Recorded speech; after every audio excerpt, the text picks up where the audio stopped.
berada di lokasi 3 Academy League 2026 di MyDay Mutiara Ready, Johor Bahru.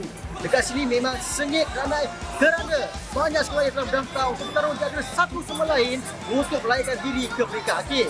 Dan yang menariknya, sekolah daripada kelas Selangor pun turut hadir untuk memeriahkan acara di sini. So siapa yang menang, kita tunggu dan lihat. Let's go! Kuasa di tanganmu.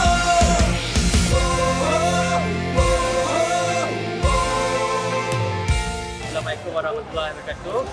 Saya Cikgu Delmi daripada SK Kemas Jaya 4. Saya melibatkan diri membawa murid-murid saya terlibat dalam pertandingan Monster Games ni sebab dia program ni banyak memberi manfaat pada murid lah, sebab dia melibatkan pengiraan, ada fahaman, bacaan apa semua adalah dalam pihak Monster dapat teruskan program ni di masa-masa akan datang, dan insyaAllah saya akan terus support lah program ni.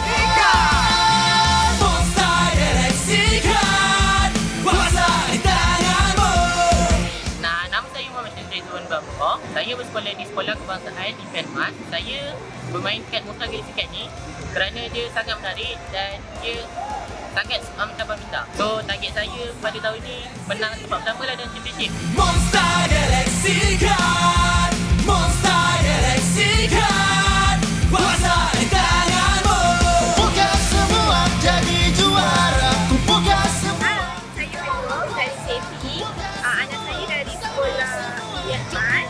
So, harapan saya adalah anak saya menang. Monster Galaxy Card, kuasa di tanganmu.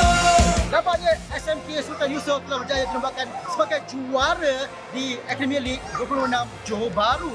Untuk lokasi seterusnya, kita akan pergi ke mana? Perak. Jadi, untuk pemain-pemain dan bakal juara, kita jumpa di lokasi seterusnya. Monster Galaxy Card, kuasa di tanganmu. Galaxy Card, kuasa di tanganmu.